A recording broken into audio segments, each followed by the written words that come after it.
దేవునికి స్తోత్రం. ప్రియమైన సహోదర సహోదరులకు శుభాభివందనములు. ఈ రోజు దేని వాగ్దానము మత్తయి సువార్త 5:11. నా నిమిత్తము జనులు మిమ్మల్ని నిందించి హింసించి మీ మీద అబద్ధముగా చెడ్డ మాటలు ఎలా పలుకున్నప్పుడు మీరు ధన్యులు. చూడండి, ఈ యొక్క దేవుని వాక్యము నెరవేరుతున్న దినముల్లోనే మనం ఉన్నాం. అయితే క్రీస్తును ధరించుకున్నటువంటి ప్రజల మీద ఎంతో నేరాలు మోపుతూ, అవమానిస్తూ, హింసిస్తూ, నిందిస్తూ, చెడ్డ మాటలలో పలుకుతూ ఉన్నప్పుడు ప్రభు అంటున్నారు కదా, మీరు ధన్యులు, సంతోషించండి, ఆనందించండి, పరలోకంలో మీ ఫలం అధికమవుతుంది అన్నారు.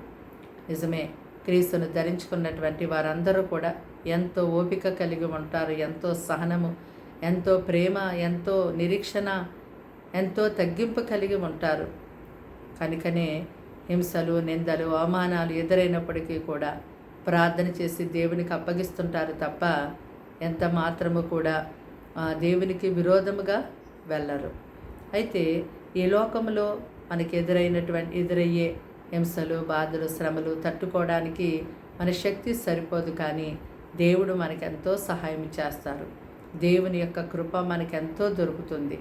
కనుక దేవుని వైపు తిరిగి ప్రార్థించినప్పుడు ఈ లోకంలో ఎదురయ్యే హింసలు, బాధలు, నిందలు, అవమానాలు ఏదైతే ఉన్నాయో వాటిని మనం తట్టుకోగలుగుతాము, వాటిని ఎదిరించగలుగుతాము. వాటిని బట్టి మనం కృంగిపోకుండా దేవుని రాజ్యం కొరకు మనం సిద్ధపడి దేవుని యొక్క ప్రజలుగా మనం ఈ లోకమందు మంచి సాక్ష్యం కలిగి ఉండగలుగుతాము.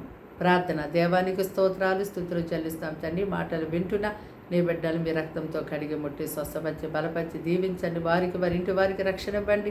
వారి కుటుంబాలు శాంతి, సమాధానం, నెమ్మది, సమృద్ధి, సఫలత, ఆరోగ్యం ఎంతో దయచేయండి. నాయనా ప్రభు, దినమంతా పగలు రాత్రి మీరే పోషించి నడిపించండి. అపవాది సాతాను శోధనను దూరపరుస్తున్నాం నాయన. మీరే సహాయం చేయమని, చిన్నవారు మొదలు పెద్దవారు వరకు అందరికీ గొప్పని కోప ధరించి నడిపించమని యేసు నామములో ప్రార్థన సమర్పించాలి వేడుకుంటున్నాం తండ్రి. ఆమేన్.